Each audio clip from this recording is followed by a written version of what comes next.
I'm about to publish a book on Fauci. Yeah. And he's he's been there for 50 years, so he's like J. Edgar Hoover. And the only way that you last in that agency for 50 years is by carrying water for the pharmaceutical industry. And under his watch, he's supposed to prevent autoimmune and allergic diseases.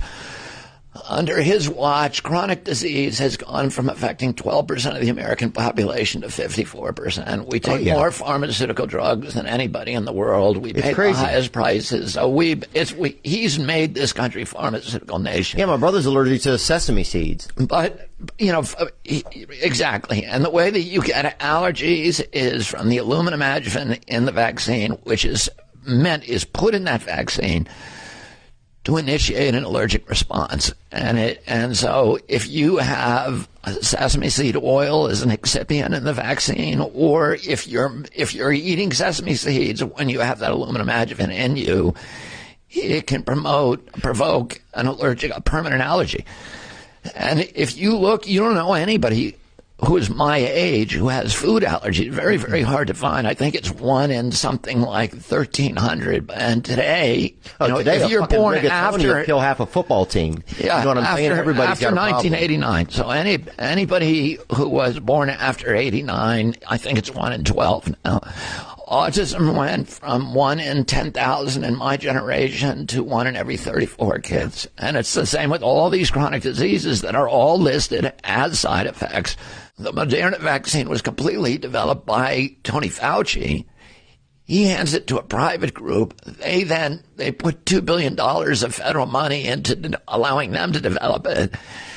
And then Tony Fauci's agency keeps half the profits from the vaccine. These agencies are not independent agencies. They're completely captured. And you have then, all of the other institutions of government that should stand between a greedy corporation and a vulnerable child have been compromised.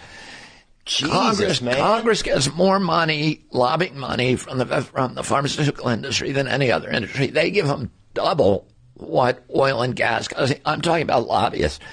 There's more pharma lobbyists on Capitol Hill than there are congressmen, senators, and Supreme Court justices combined. The regulatory agencies have been captured. The press is utterly captured. And that's because in 1997, we passed a law in this country, or FDA, changed the regulation to make it legal for the first time for television and radio and newspapers to advertise pharmaceutical products on the air, direct-to-consumer pharmaceuticals. When was that? What year was that? That was 97. So there's only 2 countries in the world that allow that. Everybody agrees it's a terrible thing to do. Oh, and it's half of our commercials now as well. Well, Roger Ailes, who founded Fox, told me that there are 22 commercials on his average evening news show, and 17 of those are pharmaceutical. Wow.